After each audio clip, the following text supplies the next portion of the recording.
اعوذ باللہ من الشیطان الرجیم بسم اللہ الرحمن الرحیم الصلاۃ والسلام علیکہ یا رسول اللہ وعلی آلہ وصحبہ یا حبیب اللہ الصلاۃ والسلام علیکہ یا نبی اللہ وعلی آلہ وصحبہ یا خاتم النبیین الصلاۃ والسلام علیکہ یا رحمۃ للعالمین وعلی آلہ وصحبہ یا خاتم النبیین لبیک لبیک لبیک یا رسول اللہ لبیک لبیک یا رسول اللہ صلی اللہ علیہ وآلہ وسلم حسبی اللہ نعم الوکیل نعم المولا نعم النصیر۔ آج ہم تیسری نشست ارشاد محمدی صلی اللہ علیہ وسلم کے سلسلے میں کی تیسری نشست میں حاضر ہوئے ہیں۔ اعلیٰ حضرت اسلامک ٹی وی پر شیخ محمد عیاض نقشبندی مجددی آپ کو خوش آمدید کہتا ہوں اور امید کرتا ہوں کہ آپ ٹھیک ٹھاک ہوں گے۔ اس کے اندر ہم نماز پر تفصیلی بات چیت کریں گے اور نماز کے اوپر ہم مکمل ڈسکشن کریں گے انشاءاللہ عز و جل۔ اس سلسلے کے اندر نماز میں 7 شرائط ہوتے ہیں اور 7 فرائض ہوتے ہیں۔ شرائط میں سب سے شرائط وہ چیز ہے جس کو ہر حال میں مکمل کرنا لازمی ہے، اس کے بغیر نماز شروع ہی نہیں کر سکتے، جس کے اندر ہم اور اس کے بعد فرائض ہیں جو یک دیر بعد ادا کیے جاتے ہیں، ایک کے بعد ایک کے بعد ایک کے بعد، یعنی 7 کو مکمل کرتے ہیں۔ اور جو شرائط ہیں یہ سب سے پہلے ہونا لازمی۔ اس کی مثال ایسے ہے کہ جب ہم بینک یا کسی سے لون یا کوئی چیز لینے جاتے ہیں تو قسطوں کے اوپر وہ کمپنی یا وہ چیز آپ کے شرطیں رکھتی ہیں۔ ان شرائط کو ہم جب تک مکمل نہیں کر دیتے اس وقت تک وہ ہمیں لون والا چیز نہیں دیتی۔ اسی طرح جب تک ہم یہ 7 شرطیں پوری نہیں کر دیتے تو ہم نماز نہیں شروع کر سکتے۔ وہ 7 شرائط ایسے ہیں۔ پہلا شرط ہے طہارت۔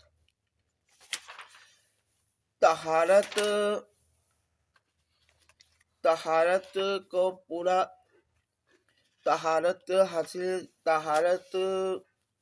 کپڑوں کی، جسم کی، کپڑے کی، جسم کی، جگہ کی، ہر جگہ کی، کپڑوں پہ نجاست وغیرہ نہ لگی ہو، آپ کا وضو ہونا چاہیے، یعنی تمام شرائط مکمل کریں گے تو وہ طہارت قائم ہوگی۔ اور طہارت سب سے اہم جز ہے اور اللہ تعالیٰ نے یعنی فرمایا ہے طہارت کے بغیر کوئی عبادت نہیں ہوتی، یعنی ایمان نصف ایمان ہے، یعنی آدھا ایمان ہے۔ اگر طہارت مکمل ہوگی تو ایمان ہمارا مکمل ہوگا، پھر عبادات ہوں گی اور ہر کام میں ہمیں آسانی پیدا ہو جائے گی۔ طہارت کو حاصل کرنے کے 3 طریقے ہیں، یعنی طہارت کو پہلا طریقہ ہے وضو کا، یعنی وضو عام حالت میں ہم جب بھی نماز پڑھنے لگے کوئی کام کرنے لگے تو وضو کرنا چاہیے، اور علماء کرام اور بزرگان دین کی یہی نصیحت ہے کہ جب بھی ہر حال میں وضو کے اندر رہنا چاہیے، کیونکہ اس سے عبادات بھی آسان ہو جاتی ہیں۔ لہذا وضو کے 4 فرائض ہیں۔ نمبر 1 چہرہ دھونا، نمبر 2 ہاتھ دھونا کونیوں سمیت، نمبر 3 سر کا مسح کرنا، اور نمبر 4 پیر دھونا۔ یہ فرائض ہیں۔ اس کے علاوہ کھرے کرنا، غرارے کرنا، ناک میں پانی ڈالنا، غرارے کرنا، یا اس طرح کے چھوٹی چھوٹی ایکٹیویٹی ہم وضو کے دوران کرتے ہیں وہ کچھ مستحب اور سنتوں کے اندر آ جاتی ہیں۔ لہذا اس کے اوپر انشاءاللہ میں ایک طہارت کے اوپر تفصیلی طور پر ایک ویڈیو نشست کروں گا انشاءاللہ۔ اس شیخ کو اس کے بعد، کیونکہ اس کے طہارت کے اندر ایک لازمی اور جز ہے، کیونکہ طہارت کے بغیر کسی چیز کا کرنا ناممکن ہوتا ہے۔ لہذا ایک نشست الگ اس پہ انشاءاللہ کروں گا، کیونکہ آج ہمارا موضوع نماز کے اندر پہلی شرط ہے طہارت۔ اس میں دوسرا طریقہ ہے غسل کرنا، یعنی غسل کے اندر 3 فرض ہیں۔ ایک کلی کرنا، ناک میں پانی ڈالنا اور سر سے پاؤں تک اتنا نہانا کہ اک جاؤ، یعنی آپ کے جسم کا ایک بال برابر بھی خشک نہیں رہنا چاہیے۔ لہذا اس کے لیے ہمیں اس کے بارے میں حضرت علی مرتضیٰ مولا شیخ خدا نے جب یہ سنا کہ تو آپ نے سر کے بال منڈوا دیے تاکہ میرے جسم کا کوئی بال بھی خشک نہ رہے۔ صحابہ کرام رضوان اللہ اجمعین و اہل بیت اطہار کی اتنی شریعت کے پابند ہوتے تھے کہ ان کو ہلکی بھی کسی چیز کی شک شبے کی گنجائش نہ لے، اس لیے وہ کام کر دیتے تھے۔ لہذا ہمیں بھی ان کے نقش قدم پر چلنے اور ان سے عقیدہ اور محبت رکھنے کی توفیق عطا فرمائے، اور ایمان کا حصہ ہے۔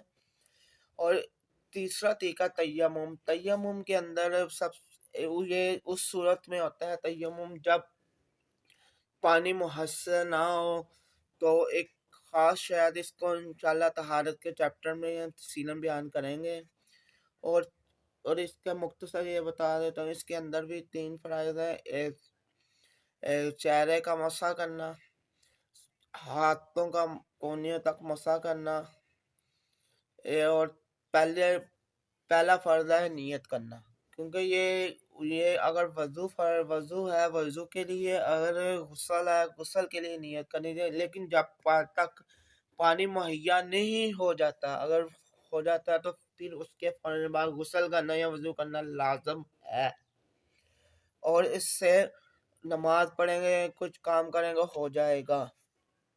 دوسرا سطر، دوسری شرط ہے سطر یعنی ہمارا لباس، جسم کو ڈھانپنے کو سطر، یعنی سطر جسم کو کہتے ہیں، عورت پردے کو کہتے ہیں، سطر عورت دوسری شرط ہے اس کو، یعنی عورت کا مطلب ہی پردہ، جسم کو ڈھانپنا، سطر عورت۔ مرد کا سطر جو ہے ناف سے لے کر گھٹنوں تک ہوتا ہے، اور عورت کا پورا جسم ہی سطر ہوتا ہے۔ عورت کو چہرہ، دونوں ہاتھ اور دونوں پیر کھلا رکھنے کی اجازت ہے۔ یہ عام حالت میں ہے اور نماز میں بھی ہے۔ ہاں، کچھ قرآن مجید، سورۃ احزاب، سورۃ توبہ اور دیگر سورتوں کے اندر جو احکام پردے کا احکام آیا، اس کے اوپر انشاءاللہ ایک اور ویڈیو بنائیں گے، جس کے اندر اس پردے کے بارے میں انشاءاللہ علیحدہ سے تفصیلات بیان کروں گا۔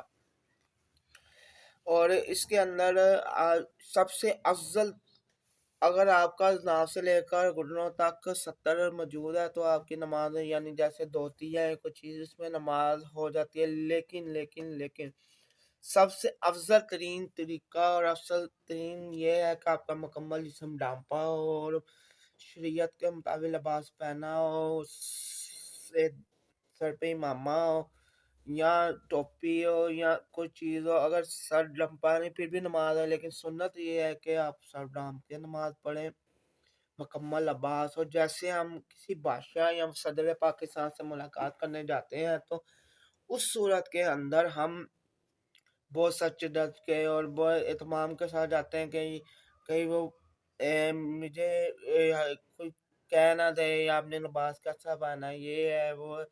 ہم اس صورت میں تو خیال کرتے ہیں، لیکن جب پوری دنیا کے بادشاہ کے سامنے پیش ہونا ہوتا ہے تو ہم اس کے بارے میں کوئی خیال نہیں کرتے، کیونکہ اللہ تعالیٰ فرماتا ہے کہ نبی پاک صلی اللہ علیہ وسلم کی حدیث پاک ہے کہ مجھے تو معراج کروایا گیا تھا آسمانوں پہ لے جا کر، لیکن میری امت کو اللہ تعالیٰ نے خاص تحفہ عطا فرمایا ہے جو زمین پہ کھڑے ہو کے معراج کرے گی، یعنی نماز مومن کی معراج ہے، یعنی اللہ تعالیٰ سے کلام کا ایک طریقہ کار اور ذریعہ ہے، جس سے انسان نماز کے ذریعے اللہ سے کلام کرتا ہے اور اللہ سے بات کرتا ہے۔ اب نبی پاک صلی اللہ علیہ وسلم کے حدیث پاک، اگر تم اللہ سے